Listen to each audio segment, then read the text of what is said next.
반갑습니다. 이번 시간에는 엄마와 자식에 대한 이야기인데, 그런데 엄마와 자식의 관계는 사람의 관계를 이야기하는 것이 아니고 나범오행에서 엄마와 자식 관계를 이야기하는 것입니다. 사주를 보면은 경술, 얼류가 되고, 그 나범오행은 어떻게 되느냐? 연은 금이고 월, 일, 신은 수가 됩니다. 이렇게 되었을 경우에 금이 어떻게 해요? 수를 생하게 되니까니 금은 뭐가 되죠? 즉 엄마가 되는 거죠. 그리고 수는 자식이 되죠. 그렇죠. 이렇게 되면은 세 개의 수를 한 개의 금이 생을 하자면은 엄마가 지쳐서 견디지 못하겠죠. 엄마에게 틀림없이 병이 생기겠죠. 많은 자식이니까 합병도 생길 것이고 힘들어서 허약하게 될 수도 있겠죠. 그런데 이 금이 어디에서 힘을 받을 수 있느냐? 바로 월, 일, 시의 유금이 있잖아요. 특히 월령에 금이 있으니까 이 나범오행 금이 힘을 받게 됩니다. 여기 있잖아요. 모가 왕하고 자가 쇠약한 것은 사계로 구분하고 구궁궐을 맡게 된다 했잖아. 여기서는 모가 왕하고 자식이 쇠약한 것이 아니고 원래는 자식이 왕하고 모가 쇠약한데, 그런데 계절의 힘을, 즉 6월의 힘을 받으니까 음력으로는 8월이 되죠. 그 힘을 받아서 금이 왕하게 된 거죠. 6월은 음력, 8월은 금의 계절이니까 그렇잖아요. 그래서 금이 왕하게 되어서 자식을 충분하게 생할 수가 있는 거죠. 그런데 이 수가 3개가 있지만은 이 수들은 전부 폐공에 앉았어요. 그래서 자식이 도리어 허약할 수가 있어요. 특히 음력 8월 금의 계절이니까 그렇잖아요. 자식이 도리어 엄마의 등살에 못 견디게 되는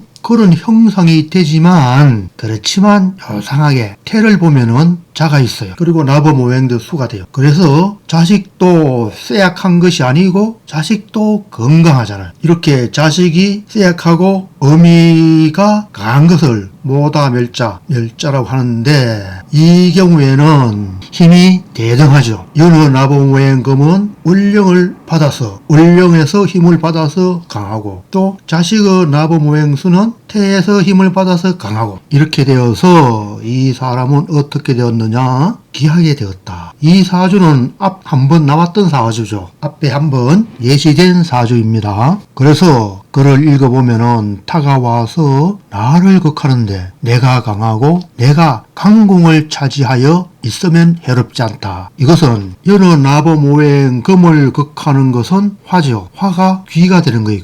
귀신 귀자를 써서 귀가 되는 겁니다. 그런데 화가 강하고, 즉 귀가 강하고 내가 연의 나범오행 신이 약하면은 문제가 있는 거죠. 그럴 때는 빈천하고 일찍 요절할 수도 있는 그런 형상이 되는 것입니다. 그러나 연의 나범오행 금이 강하고, 즉 내가 강하고 내가 강궁을 차지하여 있으면 해롭지 않다. 이렇게 이 사주와 같이 연의 나범오행 금이 3개의 금에서 힘을 받고, 특히 음력 8월이 되어서 금의 계절이 되어서 힘을 받게 되면은 해롭지 않다. 귀, 폐는 본디 신강하면 부위하고 이름이 높게 되고 수명이 길다. 그러니까 귀, 즉 나를 극하는 것, 무엇이죠? 연의 나범오행을 극하는 것, 그게 기가 되는데, 기는 폐가 되고 나는 강하고, 그렇게 되면은 이름이 높게 되고 수명이 길다고 한 것입니다. 모가 많은 자식을 생하면 모가 허하게 된다. 모가 강궁을 차지하면